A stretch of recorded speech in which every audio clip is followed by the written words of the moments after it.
As a stunt performer अगर मैंने stunt double किया है तो सबसे पहले मैंने शहजाद रोय का स्टंट डबल किया, अली रहमान खान का स्टंट डबल किया, दैन अली काज़मी का स्टंट डबल किया।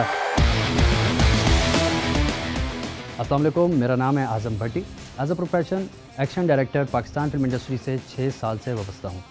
एक्शन मूवीज़ तो आप लोग बहुत पसंद करते होंगे, लेकिन जो एक्शन मूवी की बिहाइंड जो एक्शन क्रिएट करता है वो होता है एक्शन डायरेक्टर। स्टंट परफॉर्मर बनने की ख्वाहिश हम में तभी पैदा हो गई थी जब हम यूट्यूब पे वीडियोस देखा करते थे। जब एक स्टंट परफॉर्मर यूट्यूब पे अपनी वीडियो डालता था, दैन हम देखते थे यार ये भी तो इंसान है, ये भी कर सकता है तो हम भी कर सकते हैं।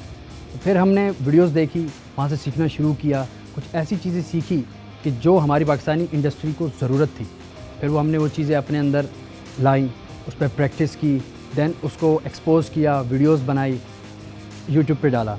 और दैन हमारा जो मेन टारगेट था वो ये था कि स्टंट परफॉर्मर से एक्शन डायरेक्टर बनने का। तो हमारे टीचर थे सीनियर, उन्होंने रिकमेंड किया एक प्रोजेक्ट में स्टंट परफॉर्मर के तौर पे, जिसमें हमें पहली job as a stunt double stunt performer मिली, जिसमें हमने एक सेलिब्रिटी शहजाद रोय का स्टंट डबल किया था। जर्नी की स्टार्ट में इंजरीज तो मुझे बहुत सारी हुई, जिसमें मेरे याददाश्त भी चली गई 25 मिनट के लिए, मेरी फिंगर्स भी ब्रेक हुई और पाँव भी टूटा। लेकिन जो मेरी एक प्रोफेशनल लाइफ में जब मैं एक इंडस्ट्री में इन हुआ, जो मुझे पहला ही प्रोजेक्ट मिला, उसी पे ही मेरा पाँव टूटा। वजह ये थी कि वो स्टंट कोऑर्डिनेटर से उनकी अनप्रोफेशनल जो था, उनके पास उस तरह का शायद एबिलिटी नहीं थी जो मुझे सेफ्टी के ऊपर उन्होंने मुझे बिल्कुल नहीं देखा। बस जो शॉट था वो शॉट तो हमने दे दिया, लेकिन रिस्क ये हुआ कि मैं 1.5 साल बिस्तर पे पड़ा। मेन मिस्टेक होती है एक फ़ाइट कोऑर्डिनेटर की, फ़ाइट डायरेक्टर की, कि जो उसकी सबसे बड़ी मिस्टेक यही होती है कि वो सेफ्टी नहीं बताता, क्योंकि इसकी क्लोज रेंज की वैल्यू नहीं पता किसी को, डिफरेंट नहीं पता कि यार इतनी क्लोज रेंज पे जब फाइट हो रही है तो आप किस तरह सेव करें। और दूसरा, अगर एक स्टंट मैन को, स्टंट परफॉर्मर को बड़ी इंजरी हो भी जाती है तो प्रोडक्शन, इंश्योरेंस या कोई माली मदद नहीं करती। वो कहती है आप अपनी मदद आप करें, क्योंकि आपको तो हमने हायर किया। हमारी मतलब लाइफ का जो आधा पीरियड था वो हमने इसी को ही दिया। लेकिन फिर क्या, जब हम इंडस्ट्री में गए तो इंडस्ट्री में हमको उस तरह बेनिफिट्स नहीं मिले। मिसाल के तौर पर जिस स्टंट कोऑर्डिनेटर के साथ हम काम कर रहे हैं, जो आपने काम किया, जो आपने मेहनत की, लेकिन आपको उसका मुआवजा नहीं मिला। तो फिर उसके बाद हम डिग्रेड भी होना शुरू हुए, दिल भी थोड़ा छोटा होना पड़ा कि मतलब कि यार अब शायद इस फील्ड में ये चीज़ नहीं है। फैमिली बहुत स्ट्रिक्ट थी इस मामले में कि यार आप इस फील्ड में नहीं जाओ। लेकिन जब मैं इंडस्ट्री में इन हुआ, मेरे कुछ प्रोजेक्ट देखे, फिर माँ बाप को खुशी भी हुई, तो उन्होंने मुझे फिर सपोर्ट किया। फिर उसके बाद नहीं रोका। फिर उसके बाद मैं अगर स्टंट करके आ गया, मुझे इंजरी हो भी गई, तो मुझे हौसला अफजाई की, खैर है चोटें तो लगती रहती है, अच्छे है। और रही बात पाकिस्तान फिल्म इंडस्ट्री में एक्शन का काम और मकाम, तो बिल्कुल नीचे है। वजह यह है कि इधर एक्शन की वैल्यू सबसे नीचे है, हालांकि सबसे डिफ़िकल्ट और रिस्की काम एक्शन है।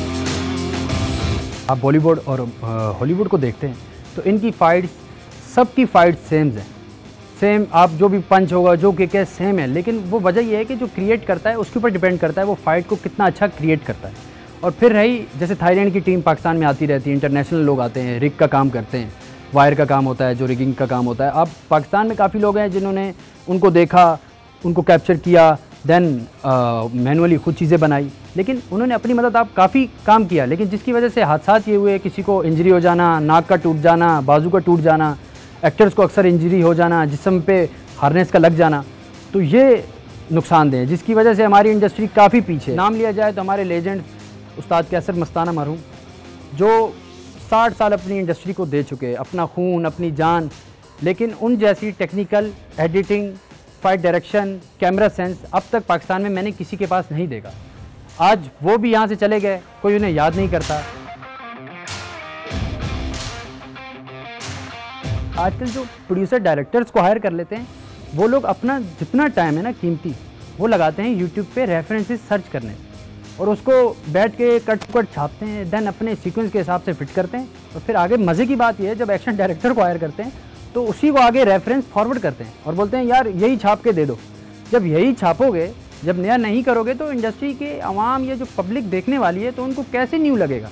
और फिर हम कंपैरिजन करते हैं, यार वो फिल्म हमारी तो बड़े अच्छी लेवल की फ़िल्म थी और लोगों ने नहीं देखी या लोग पसंद नहीं करते। तो मेन वजह आपकी सामने है। वैसे बेसिकली तो एक्शन के लिए, सेफ्टी के लिए हार्नेस यूज़ होती है, लेकिन हम इस वक्त मैनुअली सारे फाइट्स करते हैं। जिस तरह आप देखते होंगे नेचुरल फाइट, जैसे जॉन विक, आप टॉम क्रूज़ की फ़ाइट्स देखते हैं, उसमें प्रॉपर नेचुरल फील होती है। नेचुरल फील का मतलब नेचुरल पंच, नेचुरल किक, जो उसका अपोजिट रिएक्शन है। जैसे किक लगने का रिएक्शन है ज़्यादा से ज़्यादा 2 फीट दूर गिर जाना, 3 फीट दूर गिर जाना। ये नेचुरल फाइट्स हम करते हैं सेफ्टी के साथ। जिसमें 6 लोगों का एक साथ ट्विस्ट कर जाना। अब 6 लोगों का एक साथ ट्विस्ट कर जाना इम्पॉसिबल है, क्योंकि वो बोलते हैं वायर के साथ होता है, लेकिन हम लोग मैनुअली कर लेते हैं। अब अगरचे हमने कभी कोई स्टंट रिफ्यूज़ किया हो तो उसकी मेन वजह तो ये बनती है, अगर मैं एज ए एक्शन डायरेक्टर काम कर रहा हूँ और मेरे साथ एक स्टंट परफॉर्मर है जिसकी जान अगर ख़तरे में है इस स्टंट की वजह से, दैन हम रिजेक्ट कर देते हैं। और या उसको उस तरह का मुआवजा भी ना मिले कि कल को उसको कुछ हादसा हो जाए, ऐसा ना हो कि लेने के देने पड़ जाएं। और वैसे जो लोग स्टंट का शौक़ रखते हैं कि हम एज अच्छे स्टंट परफॉर्मर बने, हमारी तरह स्टंट का काम करें, तो फिर उसका एक आसान वे है कि आप अच्छे जो स्टंट कोऑर्डिनेटर्स हैं, आप मूवीज़ देखते हैं, जिनने उसमें स्टंट का काम किया, एक्शन का काम किया, जो स्टंट कोऑर्डिनेटर्स होते हैं, उनके साथ कनेक्टेड हो जाएं, जिसकी वजह से आप इस इंडस्ट्री में काम भी कर सकते हैं और आपको बहुत सारे मौके भी मिलेंगे।